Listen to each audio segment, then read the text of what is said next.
All right. I'd like to start off by saying Barakatah Yahweh, Ba'ashem Yahushai, Ba'ashem Ruach Welcome to another live lesson. The name of this one is Antipater and the Herodian Dynasty. This video comes through inspiration of a video I was watching Elder Pastor do, dealing with who are the Greeks in the Bible. And he mentioned, Antipater. He mentioned, the Edomites, the Maccabees, so I decided through the Spirit, the Spirit hit me. So I wanted to land back off of the statement that the Elder Apostle made, on the Maccabees, Antipater, the Idumeans, or the Edomites. And the thought came into mind to go into some of that history. So I'm going to try to get through as much of it as I can, before camp. And hopefully it'll all, come together. Because this history is very important to understand, to be able to discern the difference between, the Edomites that were calling themselves Jews and the actual Israelites,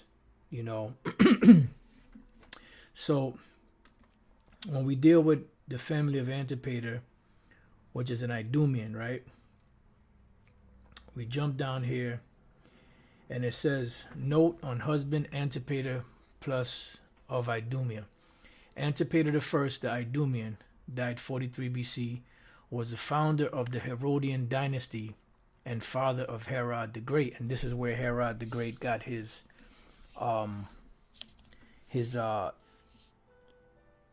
nationality from, because it's about the father, not about the mother. It says, according to Africanus and Epiphanius, he was the son of Herod the First of Ascalon. Citation needed. According to Josephus, he was the son of Antipas the First. Citation needed. A native of Idumea, and the point is that he's a native of Idumea. All right. It says southeast of Judea, between the Dead Sea and the Gulf of Aqaba, and which during the time of the Hebrew Bible had been known as the land of Edom. And that's exactly what it's called, the land of Edom. It says Antipater became a powerful official under the later Hasmonean kings and subsequently became a client of the Roman general Pompey the Great when Pompey conquered Judea in the name of Roman Republic. And pretty much Antipater, the Herods and all that, they were opportunists, just like Vocab Malone. Whenever somebody was defeated and they were riding with them, they would bounce and jump to the other. They were like the Don Kings of the Edomite nation. It's so depressing to go home with the loser, So they always want to get with the winner, because they were making moves, as you see what happened. Eventually, they were making moves on the so-called Jewish state, or the Israelite state, to become the rulers of it, to cement their position, so that they can have a constant revenue of money coming in. So it says, when Julius Caesar defeated Pompey, Antipater aided Caesar in Alexandria. See, he keeps jumping, from the loser to the winner. Although he used people as stepping stones, just like Vocab and other Edomites do. And was made chief minister of Judea. With the right to collect taxes, Antipater eventually made his son Phasael and Herod the governors of Jerusalem and Galilee, respectively. And this is what happened. This is how they started getting a foothold in there. Antipater, the Edomite, he was in prominent positions. He had influence from the Roman Senate Republic. And with that influence and his underhanded helping of certain allies, he got allies into his corner and was able to make or put his sons into prominent positions. Right? It says, after the assassination of Caesar, Antipater was forced to side with Gaius Cassius Longinus. And pretty much what happened? He jumped again against Mark Antony. The pro-Roman politics of Antipater led to his increasing unpopularity among the devout, non-Hellenized Jews. See, he died by poison. And why did he gain that unpopularity? Because these Israelites that were not Hellenized, you had the ones that were Hellenized and they didn't give a shit, but the ones that were not Hellenized, they were not under the influence of the Greek Empire. They didn't want nothing to do with him. Why? Because he had been forcibly converted by John Hyrcanus I. Now, there's a difference between John Hyrcanus is a title.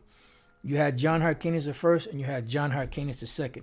John Hyrcanus I was rough. You know, he forcibly converted the Edomites to so-called Judaism. But John Hyrcanus II, he was a puppet. And that's who Antipater was pretty much like slapping him around, you know, and using him as a pawn, because that's what the devil does. It says the diplomacy and artful politics of Antipater, as well as his insinuation into the Hasmonean court, paved the way for the rise of his son Herod the Great, who used this position to marry the Hasmonean princess Miriam. And as Elder Pastor said, you know, the Maccabees, you know, the Hasmoneans, they were going off by allowing this union.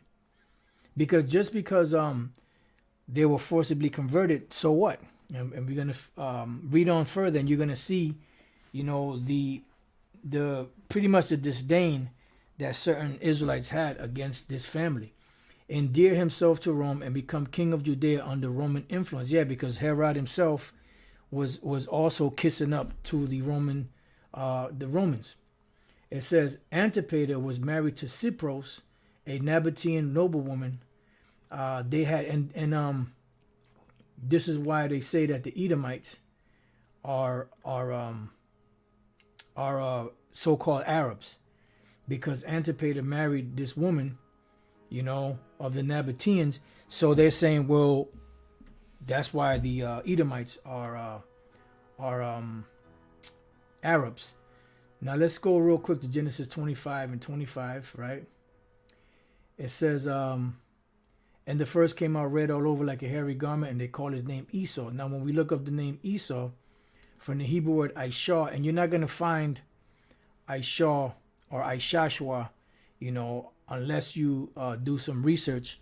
Now, because somebody asked me the question, in the Ben Yehudi Hebrew, English, Hebrew dictionary, you know, in there, when you look up the word Aishash, you'll see it. It'll come up as Aishash, which Aishash is wasted away, and then the wa at the end is he. Aishashwa, wasted away is he. Now, sometimes when you put a name together, there are certain letters that drop within that letter, within that name, or within that phrase. All right, so Aishah is a shortened form of saying Aishashwa. Okay, wasted away is he. And they're going to tell you it's Harry. It does not mean Harry. The name Seir or Sha'ir means Harry. But it goes on to say, eldest son of Isaac and Rebekah and twin brother of Jacob, sold the birthright for food when he was hungry, and the divine blessing went to Jacob, progenitor of the Arab peoples. Bullshit. He is not the progenitor of the Arab people, because Amalek, they take their nationality based off of what your mother is. All right. So Antipater was married to Cypros, a Nabatean noblewoman. They had 4 sons: Phazael, Herod, Joseph, and Pheroras, and a daughter Salome. And you see that here in this chart. Antipater, governor of Idumea. Then he had these sons: Phalion, Joseph, Antipater.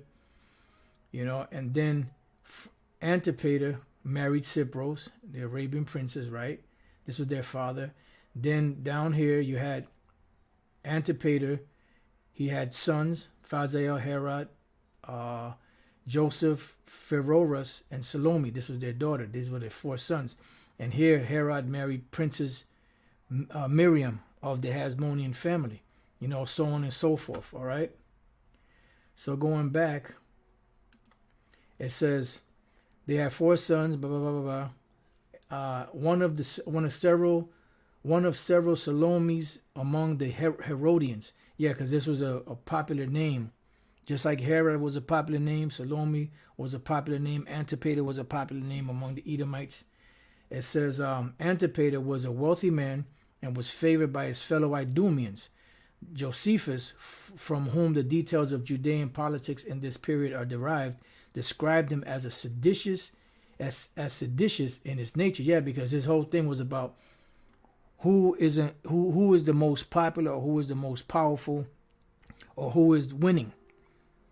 And he's gonna jump to whoever, and he's gonna do whatever he can to keep that separation. It says the Idumeans had been forcibly converted to Judaism by the Sadducee-influenced Hasmonean leader John Hyrcanus. Now, this was John Hyrcanus the first, because when you read down here, you see Hyrcanus the second. So there was a distinction between the two. This is the one that forcibly converted them. But listen to what it says. Forcible conversion was not recognized by the Pharisaic tradition. See? So even though Antipater and Herod the Great may have considered themselves of the Jewish faith, they were not considered Jewish by the observant and nationalist Jews of Judea, and were resented for their Edomite ancestry, their Hellenized culture, and their collusion with the Roman invaders. See? So they were not recognized. So it doesn't matter if they say they were forcibly converted or converted freely. That's not how this works. This is a nationality thing. That's why the Apostle Paul said, according to the flesh. Let's go to that real quick. Romans chapter 9, verse 3. It says, for I could wish that myself were accursed from Yahushua for my brethren, my kinsmen, according to the flesh, who are Israelites, to whom pertaineth the adoption and the glory and the covenants and the giving of the law and the service of the Most High and the promises, right? And these covenants were the first and second covenants. Every other covenant, as Elder Pastor was breaking down in one of his lessons, you had many different covenants. The covenant of the rainbow, where the Lord said he will not destroy again every living thing, that's for everybody. The covenant of circumcision was for everyone that was under the authority of the Israelites, beginning with Abraham. That has, like he said, neither one of those covenants have anything to do with salvation. The covenants of salvation, which is the first and second covenant of, the laws and the sacrifice of animals, that was only made with the nation of Israel. And this is why these devils, they're very tricky. That's why they, like Gad said, that they speak with a forked tongue. They know damn well that those covenants have nothing to do with the two covenants of sacrifice, and of salvation and the law, dealing with the laws. But they'll slap that in there. See, everybody is talking about everybody, all flesh. Because that's how they do. That's how the devil does.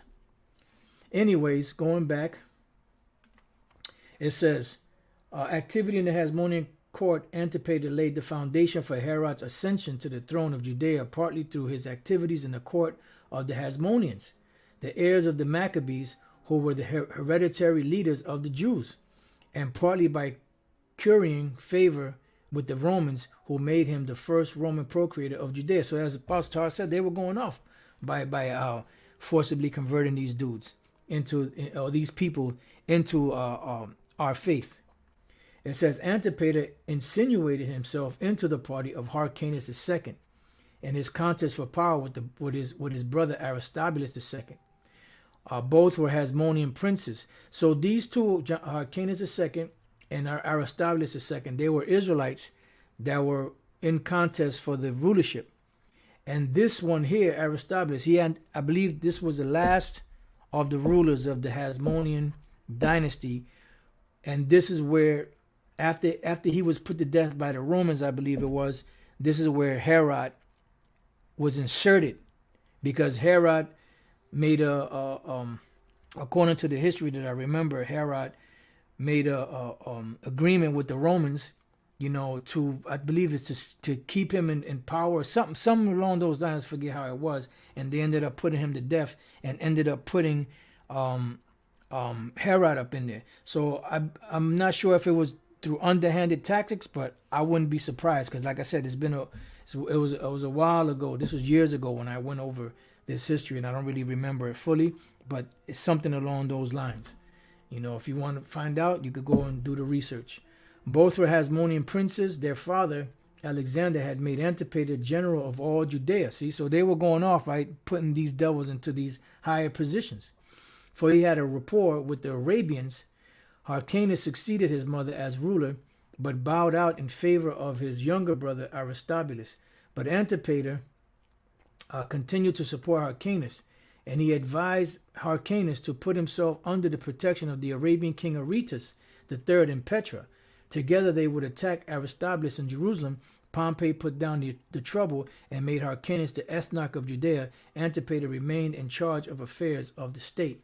The Roman province of Judea and Syria was split, and Idumea was eventually given to Antipater to govern.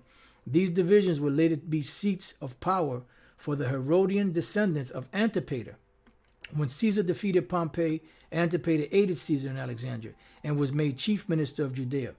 With the right to collect taxes, Antipater eventually made his son Phasael governor of Jerusalem, and Herod became governor of Galilee.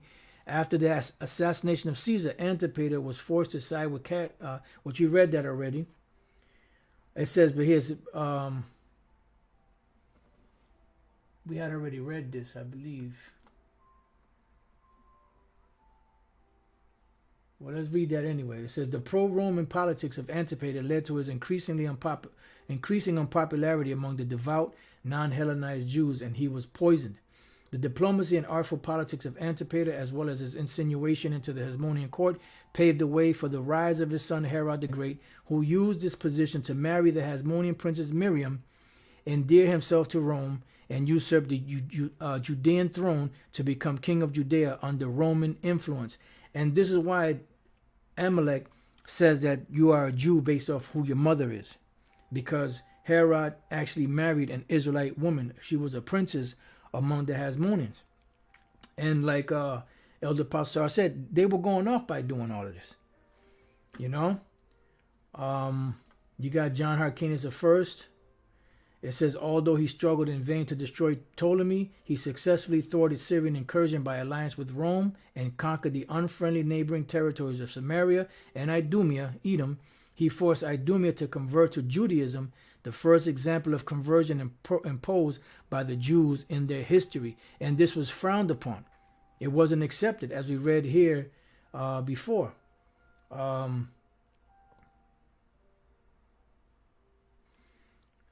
Let's see, considered themselves, Herod the Great may have considered themselves of the Jewish faith. They were not considered Jewish by the observant and nationalist Jews of Judea and were resented for their Edomite ancestry, their Hellenized culture, and their collusion with the Roman invaders. So they were not recognized. So just because you are so-called convert somebody, they are not recognized as being Israelites or Jews. It doesn't matter. It mattered. The promise was to Abraham and to his seed, singular. And that's why I said Abraham, Isaac, and Jacob. All right. Now I got a little here on Herod, and then we're going to get to some precepts and close the lesson out. It says Herod was born in or around 72 BCE in Idumea, south of Judea. He was the second son of Antipater the Idumean, a high-ranking official under ethnarch Hyrcanus II, and Cypros, a Nabatean Arab. Herod's father was by descent an Edomite, whose ancestors, and this is why they try to connect the Arabs with the Nabateans, because the Idumeans married into the royal line of these Arabs, these Nabateans. But they are not. That's why I keep saying Edomite, because that's what they are. They're Edomites. But people seeing this, they're going to keep equating Edomite with Arabs. Oh, the Arabs are the Edomites. No. Whose ancestors had converted to Judaism. Herod was raised as a Jew. Strabo, a contemporary, held that the Idumeans, whom they identified as of Nabatean origin, bullshit. They're Idumeans. You see how the devil's, starting to put the spin and twist on it? That's why when you go to the Blue Letter Bible and you look up the name Esau, what happens? Eldest son of Isaac and Rebekah and twin brother of Jacob, sold their birthright for food when he was hungry, and the divine blessing went to Jacob, progenitor of the Arab peoples.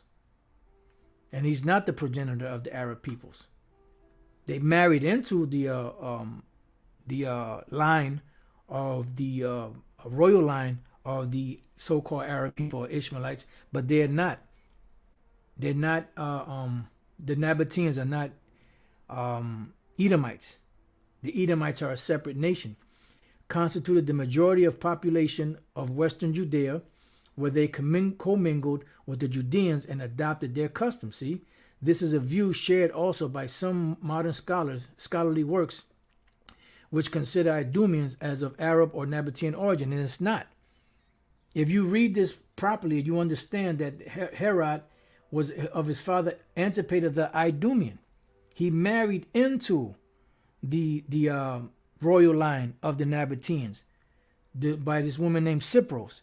So how in the hell could they be Nabatean in origin when they married into the Nabateans? It says, thus Herod was ethnically an Arab from both sides. Bullshit.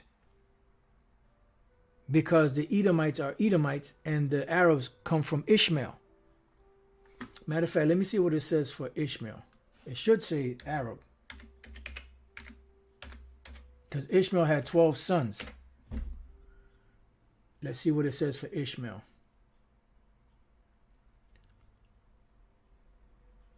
Let me go back here. And we're going to go from there. Another precept came to mind. Let's go to Galatians 4. Now let's go back. Let's look up the word Ishmael, or the name Ishmael. Yashamai Allah means he has heard of the power. Ishmael, let's see, son of Abraham and Sarah, Sarah's handmaid Hagar, and the progenitor of the Arabian people. So how in the fuck can the Edomites be the progenitor of the Arabian people, and the Ishmaelites also be the progenitor of the Arabian peoples? You see the madness? You see the deception? And this is what vocab does. This is what these devils do. They put a whole lot of different things out there, a lot of spins, so it could confuse people. But the Lord said that the elect are going to find a way, bottom line. Anyways, going back, let's see. And you could read more of this if you want. I put all three of these, or two of them, in the description box. So if you brothers want to read it, you can read it. Now, what I did was I typed, and before I go here to Herod, let's go here to, this is Acts 16:1, right? Then came he to Derbe and Lystra, and behold, a certain disciple was there named Timotheus, the son of a certain woman, which was a Jewess, and believed, but his father was a Greek. Now, this was an actual Israelite woman, all right, as opposed to the next place where Jewess appears. So let's look up Jewess. Let's just see what it says for Jewess. Judaios, Jewish, belonging to the Jewish nation, Jewish as respect to birth, origin, religion. Now let's see what it says for the other one. Acts 24:4, it says, and after certain days, when Felix came with his wife Drusilla, which was a Jewess, he sent for Paul and heard him concerning the faith in Yahushua. So Drusilla was an Edomite that was calling herself a Jewess. Remember, they were forcibly converted, the same word. But then they have two distinctions: belonging to the Jewish nation, which is the case of Timothy's mother, Eunice. I believe her name was Eunice, and his grandmother was Lois. And this is Jewish as respect to birth, origin, religion. And this is where they get in there with the so-called religious part. Now, let's go back and let's look up. Let's see what it says for. Well, you know what? Let me type in. Just bear with me. Let's look up Eunice. 2 Timothy 1:5. When I call to remembrance the unfeigned faith that is in thee, which dwelt first in thy grandmother Lois, and thy mother Eunice, and I am persuaded that in thee also. So now let's see what they say for Eunice. Let's see what they say for Unique. Eunice, good victory, the mother of Timothy. All right, it doesn't really say much, but she was an Israelite and she was a devout woman. But now here in Acts 24 and 24, when we look up the name Drusilla, all right, we look up the name Drusilla. Where the hell is she? Right here. Drusilla, watered by the dew, the daughter of Agrippa the elder, wife of Felix, the governor of Judea, a most licentious woman. So the daughter of Agrippa.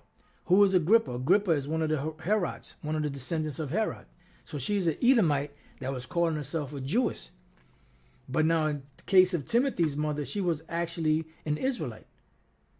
You see?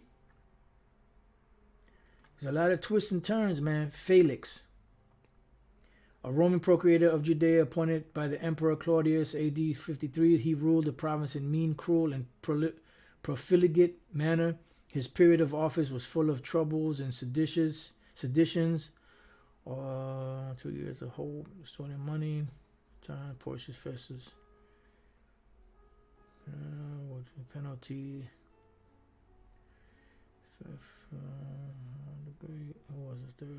All right, so now let's go to Herod himself. Matthew 2 and 1. Now when Yahushua was born in Bethlehem of Judea in the days of Herod the king, behold, there came wise men from the east to Jerusalem. Now when we look up the name Herod, I believe means hero. Herodes, heroic. It says the name of a royal family that flourished among the Jews in the times of Yahushua and the apostles. Herod the Great was a son of Antipater of Idumea, appointed king of Judea BC 40 by the Roman Senate, which we just read about, at the suggestion of Antony, that was Mark Antony, and with the consent of Octavian. He at length overcame the great opposition which the country made to him and took possession of the kingdom BC 37. It says, and after the battle of Actium, he was confirmed by Octavian, whose favor he ever enjoyed. He was brave and skilled in war, learned and sagacious, but also extremely suspicious and cruel. Hence he destroyed the entire royal family of Hasmoneans, and that's how he was able to get up in there. It says, put to death many of the Jews that opposed his government, and proceeded to kill even his dearly beloved wife Miriam of the Hasmonean line and his 2 sons she had borne him. And this dude was a real demon.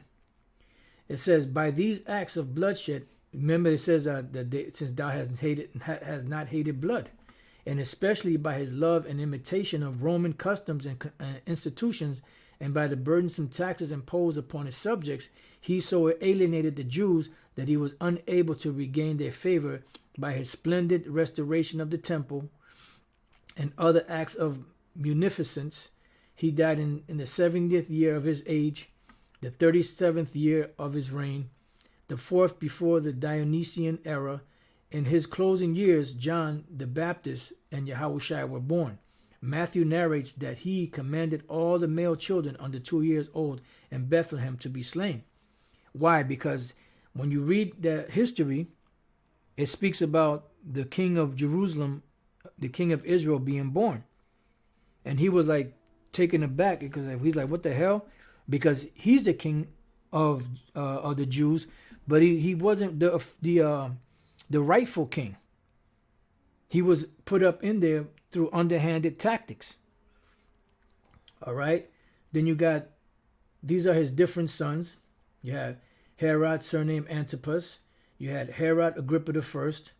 You had Herod Agrippa II, son of Herod Agrippa I. And these were all of the demons that were ruling, you know. And you see here, you have Antipater. All right.